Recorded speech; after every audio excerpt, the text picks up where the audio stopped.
Have you ever noticed how life seems to reflect you back to yourself?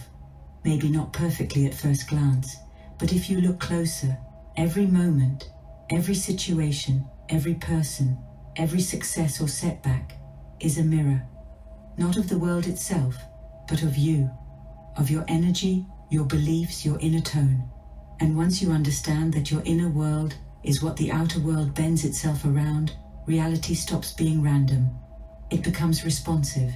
You stop chasing changes on the surface and start commanding them from within. Most people think life happens to them. Bills pile up, people walk away, opportunities slip through their fingers, and they assume it's all just bad timing or bad luck. But what if none of it is random? What if everything around you is simply reflecting back the energy you've been carrying? The mirror principle says that your outer world isn't separate from you. It's an echo of your inner world, like shouting into a canyon and hearing your own voice bounce back. Your thoughts, emotions, and beliefs come back to you in the form of events, people, and experiences. The reflection is always perfect, not in the sense that it's pleasant, but in the sense that it's precise. Life mirrors who you are being, not what you're wishing for. Imagine standing in front of an actual mirror. You don't wait for the reflection to smile before you do. You smile first, and the image responds instantly.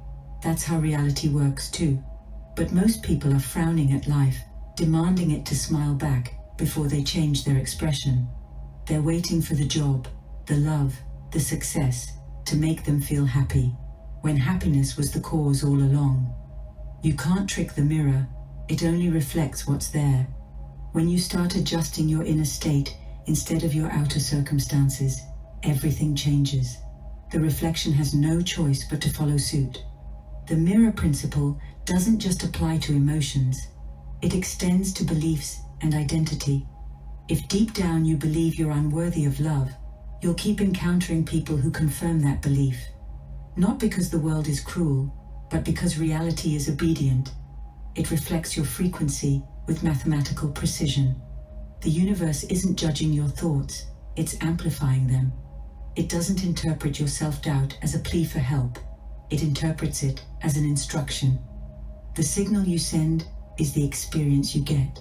That's why inner transformation isn't just self-help, it's self-mastery, the art of consciously choosing what you want life's mirror to reflect.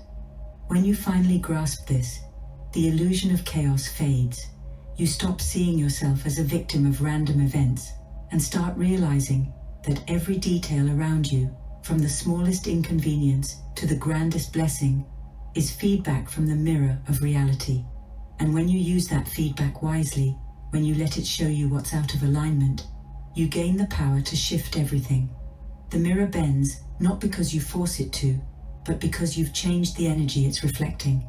In that moment, you become the cause, not the effect, the painter, not the painting, and reality begins to move in rhythm with you. When people hear the phrase cause and effect, they usually picture something purely physical.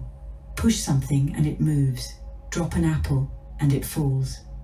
But what most never realize is that cause and effect aren't limited to the physical world.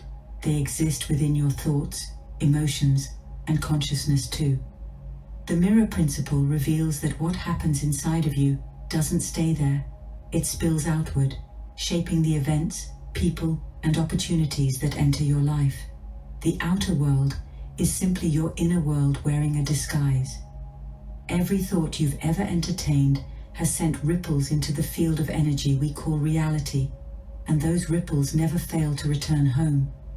Your life right now, in every detail, is the result of causes you've set in motion through your inner world, your beliefs, attitudes, and emotions.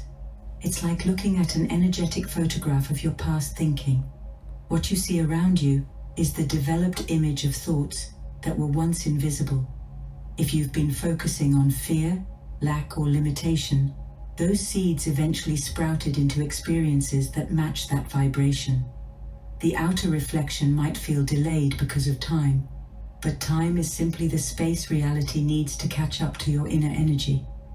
The moment you shift within, that reflection begins to change. The great minds of science understood this long before spirituality and physics began to overlap. Max Planck, often called the father of quantum mechanics, once said that consciousness is primary and matter is derivative, meaning matter doesn't exist on its own. It's born from consciousness. Reality is consciousness slowed down into visibility. So when you shift consciousness, you shift the foundation of everything. What you think and feel consistently becomes the blueprint from which physical life is built. That's why focusing only on outer change doesn't last. It's like trying to rearrange your reflection in a mirror instead of adjusting what it's reflecting. Most people, however, live trapped in the outer layer of the mirror. They wake up every day reacting to circumstances, money problems, health issues, relationships, and wonder why nothing changes. They're so fixated on what's showing up that they forget they're the ones projecting it. When you fight your reality, you're only arguing with your own reflection. The more energy you spend on what's wrong, the more power you give it to stay alive. Energy doesn't care whether you call something positive or negative.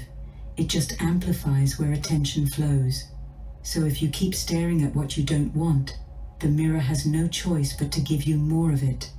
To truly work with the mirror principle, you must flip your approach. Stop chasing effects and start mastering causes.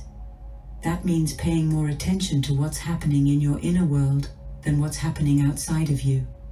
It means observing your thoughts like clouds drifting across the sky, choosing which ones to keep and which to let pass. You don't have to control every thought, that's impossible, but you can guide your focus.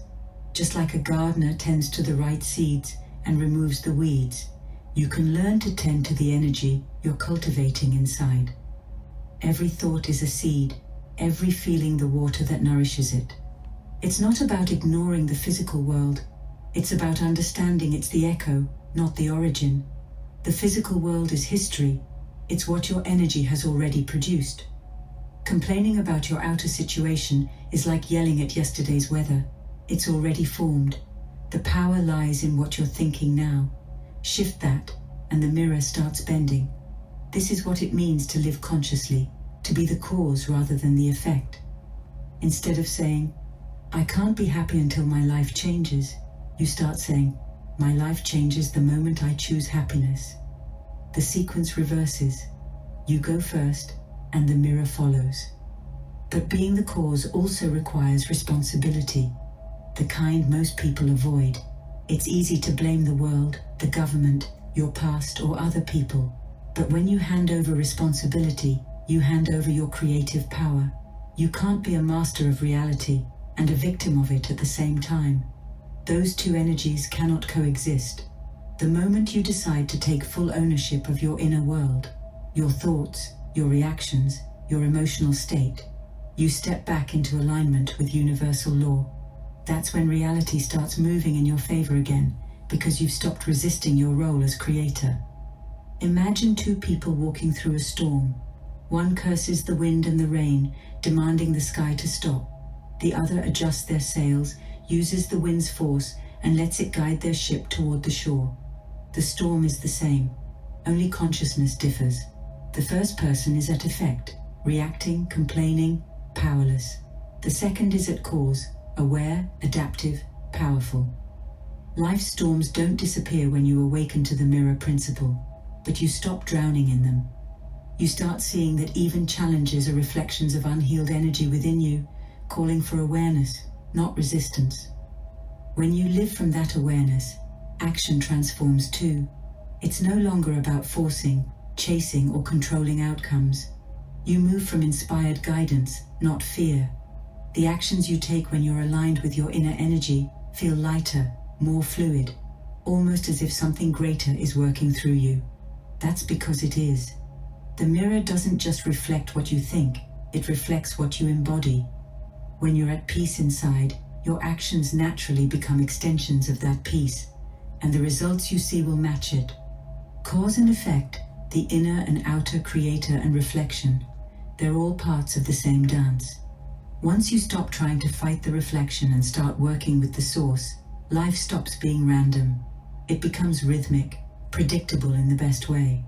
You stop surviving your reality and start sculpting it, moment by moment, thought by thought, reflection by reflection.